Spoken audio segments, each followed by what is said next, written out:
ನೋಡಕ್ಕೆ ಭಾರಿ ಅದ. ಶಂತಿ ಜೊತೆ ಹೋಗಿದ್ನಲ್ಲ, ಒಂದಿನ ಸಾಕಂದ್ರೆ ಇಲ್ಲ ಬಿಡು ಅಂತಂತಾಳ, ಒಂದು ಪಕಡಿದ್ರೆ ಇಲ್ಲ ಬರೀ ಎಲ್ಲ ಉಳುಕ್ಕೊಳಕೋದೆಲ್ಲ ಹಾಕಿರ್ತಾಳ. ಭಾರಿ ಅದ.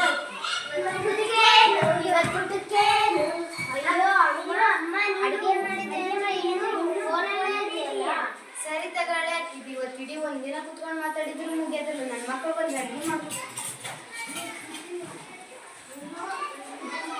ಏನ್ ಮಾಡಿ ಹೇಳವ? ಮಾಡ್ತೀನಿ. ಪಾನಿಪುರಿ ಪಿಜ್ಜಾ ಮಾಡಮ್ಮ. ಬೇಡ ಬೇಡಮ್ಮ, ನಂಗೆ ಅದು ಇಷ್ಟ ಆಗಲ್ಲ. ರೊಟ್ಟಿ ಪಲ್ಯ ಸಾರು ಮಾಡಮ್ಮ. ಬೇಡ ಬೇಡಮ್ಮ, ಪಾನಿಪುರಿ ಪಿಜ್ಜಾ ಅವನ್ ಮಾಡಮ್ಮ. ಬೇಡ ಬೇಡಮ್ಮ, ಚಪಾತಿ ಪಲ್ಯ ಕಾಳು. ಅಯ್ಯೋ ಏನ್ ಮಾಡ್ಲವ? ತರಕಾರಿ ಎಂಬ ತರಕಾರಿ ಬೇಕೇ ಬೇಕೇ ತರಕಾರಿ, ತರ ತರ ಬಣ್ಣದ ತರಕಾರಿ, ಬೆರಳನ್ನು ಹೋಲುವ ಬೆಂಡೆಕಾಯಿ, ಹಾವನ್ನು ಹೋಲುವ ಪಡುವಲಕಾಯಿ. ಬೇಕೇ ಬೇಕೇ ತರಕಾರಿ, ತರ ತರ ಬಣ್ಣದ ತರಕಾರಿ, ಕೋಲನ್ನು ಹೋಲುವ ನುಗ್ಗೆಕಾಯಿ, ಗೋಳಾಕಾರದ ನಿಂಬೆಕಾಯಿ. ಬೇಕೇ ಬೇಕೇ ತರಕಾರಿ, ತರ ತರ ಬಣ್ಣದ ತರಕಾರಿ, ನೀರನ್ನು ಕುಡಿಸುವ ಮೆಣಸಿನಕಾಯಿ, ಬಜ್ಜಿಗೆ ತಕ್ಕ ಬಾಳೆಕಾಯಿ. ಬೇಕೇ ಬೇಕೇ ತರಕಾರಿ, ತರ ತರ ಬಣ್ಣದ ತರಕಾರಿ, ಒರಟು ಚರ್ಮದ ಹಾಗಲಕಾಯಿ, ಗೆರೆ ಗೆರೆ ಇರುವ ಹೀರೆಕಾಯಿ.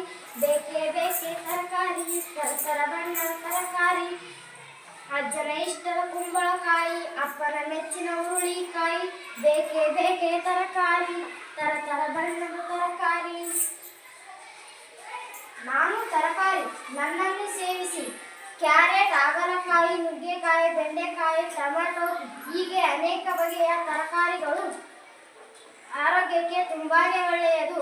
ಅನಾರೋಗ್ಯ, ಅಶಕ್ತತೆ ಎಂದು ವೈದ್ಯರಲ್ಲಿಗೆ ಹೋದರೆ ಅವರು ಪ್ರಪ್ರಥಮವಾಗಿ ಹೇಳುವುದು ತರಕಾರಿ ಚೆನ್ನಾಗಿ ತಿನ್ನಿ ಎಂದು. ಹಸಿರು ತರಕಾರಿಗಳಲ್ಲಿ ರೋಗ ನಿರೋಧಕ ಶಕ್ತಿ, ಎ, ಬಿ, ಸಿ ಜೀವಸತ್ವಗಳು, ಖನಿಜಾಂಶ, ನಾರಿನಾಂಶ ವಿಪುಲವಾಗಿದ್ದು ಅವು ನಮ್ಮ ಸದೃಢ ಆರೋಗ್ಯಕ್ಕೆ ಸಹಕಾರಿಯಾಗಿವೆ. ಇಲ್ಲ ಇಲ್ಲ, ನೀವು ನನ್ನನ್ನು ಸೇವಿಸಿ. ನಾನು ಪಿಜ್ಜಾ ನೋಡಿ ಎಷ್ಟು ಕಲರ್ಫುಲ್ ಆಗಿದ್ದೀನಿ, ಜೊತೆಗೆ ರುಚಿಯಾಗೂ ಇದ್ದೀನಿ. ನಂತರ ಒಮ್ಮೆ ನನ್ನನ್ನು ತಿನ್ನು. ನಂತರ ನನ್ನನ್ನು ಪದೇ ಪದೇ ತಿನ್ನಲು ಆಸೆ ಪಡುತ್ತೀಯ. 4 ದಿನಕ್ಕೆ 40 kg ಜಾಸ್ತಿ ಆಗ್ತೀಯ. I am pizza full of cheese and taste. ನಾನು ಹಣ್ಣು, ನನ್ನನ್ನು ತಿಂದರೆ ನೀವು ಆರೋಗ್ಯವಾಗಿರುತ್ತೀರಿ. ನನ್ನನ್ನು ತಿನ್ನಿ. ಹಣ್ಣುಗಳ ಸಮರ್ಪಕ ಸೇವನೆ. ಹಣ್ಣುಗಳನ್ನು ತಿನ್ನುವುದರಿಂದ ಆರೋಗ್ಯಕ್ಕೆ ಹಲವು ಲಾಭಗಳಿವೆ. ದೇಹದ ರೋಗ ನಿರೋಧಕ ಶಕ್ತಿ ಹೆಚ್ಚುತ್ತದೆ. ದಿನಕ್ಕೆ ಅವಶ್ಯಕವಿರುವ ಪೋಷಕಾಂಶಗಳು ಮತ್ತು ಶಕ್ತಿ ಲಭ್ಯವಾಗುತ್ತವೆ. ದೇಹದ ವಿಷಕಾರಿ ವಸ್ತುಗಳನ್ನು ಹೊರಹಾಕಲು ನೆರವಾಗುತ್ತದೆ. ಸೇಬು, ಮಾವು, ಕಿತ್ತಳೆ, ಪಪ್ಪಾಯ ಇನ್ನೂ ಮುಂತಾದ ಹಣ್ಣುಗಳನ್ನು ಸೇವಿಸಿ ಆರೋಗ್ಯವನ್ನು ವೃದ್ಧಿಸಿ. ನಾನು ಕುರುಕಲ ತಿಂಡಿ, ನನ್ನನ್ನು ತಿನ್ನಿ. ನಾನು ರುಚಿಯಾಗಿ ಇರುತ್ತೀನಿ.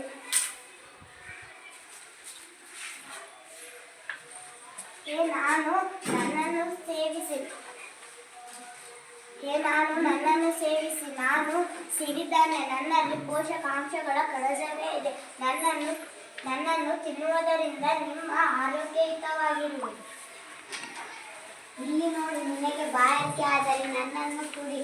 ಪೆಪ್ಸಿ, ಕೋಕಾ-ಕೋಲಾ ಇವು ನಿನಗೂ ಸೆಳೆಯುತ್ತವೆ. ನೋಡಿ ಎಷ್ಟು ಕಲರ್ಫುಲ್ ಆಗಿದ್ದೇನೆ, ಟೇಸ್ಟ್ ಆಗಿದ್ದೇನೆ.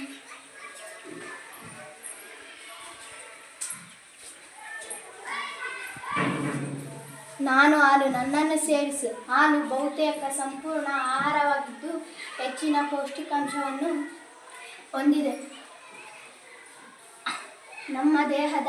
ಹಾಲು ನಮ್ಮ ದೇಹದ ನಿರ್ಮಾಣಕ್ಕೆ ಅವಶ್ಯವಿರುವ ಪ್ರೋಟೀನ್ಗಳು, ಶಕ್ತಿಯನ್ನು ನೀಡುವ ಲ್ಯಾಕ್ಟೋಸ್ ಮತ್ತು ಮೂಳೆಗಳನ್ನು ಬಲಪಡಿಸುವ ಖನಿಜಗಳು ಮತ್ತು ಜೀವಸತ್ವಗಳನ್ನು ಹೊಂದಿದೆ.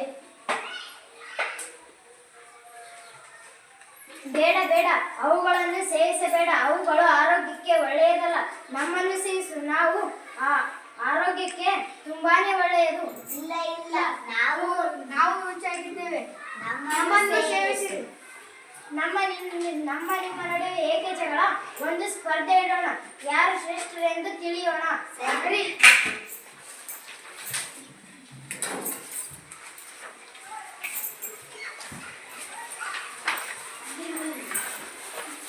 Healthy food, junk food, healthy food, junk food, healthy food, junk food, healthy food.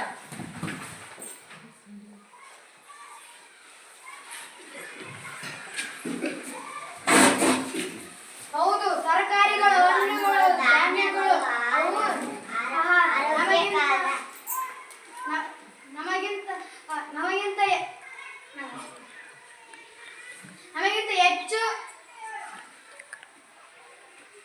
ನಮಗಿಂತ ಹೆಚ್ಚು ಆರೋಗ್ಯಕರ ಶ್ರೇಷ್ಠವಾಗಿದ್ದು. ರವೆ ವಾರ ರವೆ ಇಡ್ಲಿ ಜೊತೆಗೆ ತರಕಾರಿ ಸಾಂಬಾರ್. ಸೋಮವಾರ ಸೊಪ್ಪಿನ ಪಲ್ಯದ ಜೊತೆಗೆ ಜೋಳದ ರೊಟ್ಟಿ. ಮಂಗಳವಾರ ಮೊಳಕೆ ಕಾಳಿನ ಸಾರಿನ ಜೊತೆಗೆ ರಾಗಿ ಮುದ್ದೆ. ಬುಧವಾರ ಬೆಣ್ಣೆ ದೋಸೆ ಕಡಲೆ ಚಟ್ನಿ. ಗುರುವಾರ ಗೋಧಿ ಚಪಾತಿ ಜೊತೆಗೆ ಮೊಟ್ಟೆ ಪಲ್ಯ.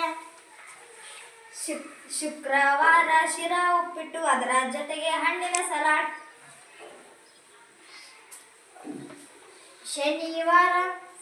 ಶನಿವಾರ ಶಾವಿಗೆ ಪಾಯಸದ ಜೊತೆಗೆ ಹಾಲು ತುಪ್ಪ. ಆಹಾ, ಎಂತ ಊಟ! ಆರೋಗ್ಯಕರವಾದ ಊಟ. ಆರೋಗ್ಯವೇ ಮಹಾಭಾಗ್ಯ.